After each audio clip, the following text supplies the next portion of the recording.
Ang tinikling. Ano nga ba ito? Ay isa sa pinakilalang katutubong sayaw ng Pilipinas. Kilala ito bilang isang sayaw na gumagamit ng dalawang mahabang kawayan na pinapalo ng may ritmo, kung saan ang mga mananayaw ay mabilis na tumatalon at umiiwas para hindi maipit ang kanilang mga paa. Saan nga ba nagmula? Nagmula ito sa Leyte, sa rehiyon ng Visayas.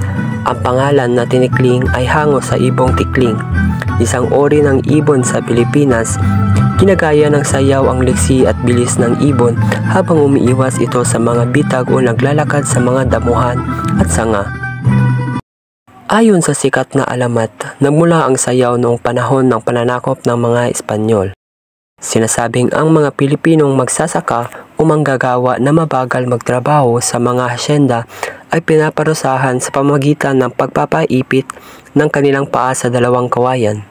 Dahil dito, natututo ang mga Pilipino na tumalon at umiwas sa papalo ng kawayan. Ang paraan ng pag-iwas na ito ay naging isang hamon at kalaunan ay naging isang sining at masayang sayaw na tinikling. Sa madaling salita, ang tinikling ay sumasailalim sa liksi, husay sa tempo at katatagan ng mga Pilipino. Halina't tangkilikin natin ang sayaw ng tinikling.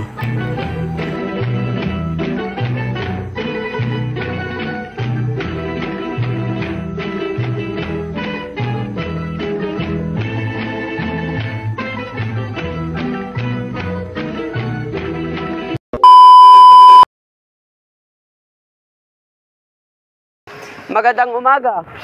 Ako si Jisan Bestenzo at ngayong umaga ipapakita ko sa inyo ang aming tinikling promotional video.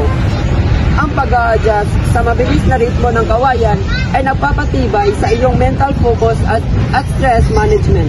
Walang tinikling kung walang pagkakaisa.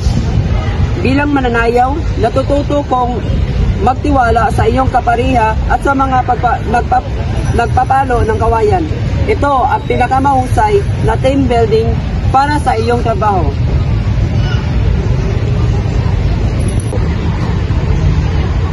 Kinakailangan lamang na perpektong tempo at insaktong timing sa pagpadyak mo sa kawayan. At magagamit mo ito sa pag-oorganisa ng iyong time or time management.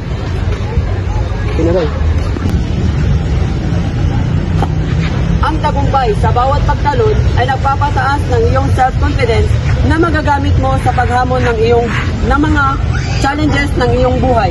Kagaya ng mga hamon sa inyong paaralan, paggawa ng mga assignments at pag-oorganisa ng iyong defense. Magagamit mo ang self-confidence sa pamamagitan ng paghamon nito. Tandaan, sa bawat talon, ikaw ay nagiging mas malusog, mas focus, at handa ka sa hinaharap. A few moments later.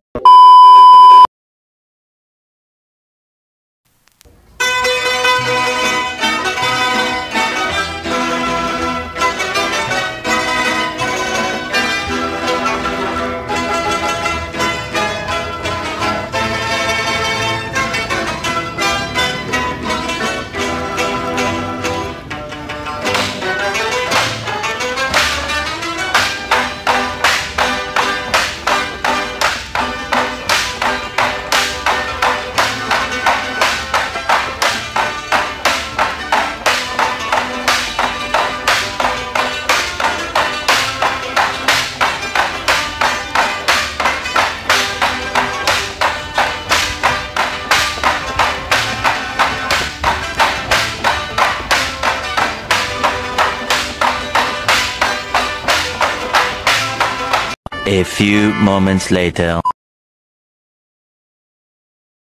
Ang aming poster ay nagpapakita ng isang makulay na tinikling folk dance. Ito ay nagdidiriwang ng sining at kultura ng Pilipinas. Makikita rito ang mga mananayaw na nakasuot ng traditional na kasuotan habang ang sentro ay ang masiglang pagtalon at pag-iwas sa kawayan na siyang puso ng sayaw. Dapat nating tangkilikin ang tinikling dahil ito ay hindi lamang isang pamanang kultural na napapakita ng liksi, tiyempo at pagkakaisa ng mga Pilipino, kundi isa rin itong masayang paraan upang isulong ang kalusugan sa pamamagitan ng cardio at koordinasyon.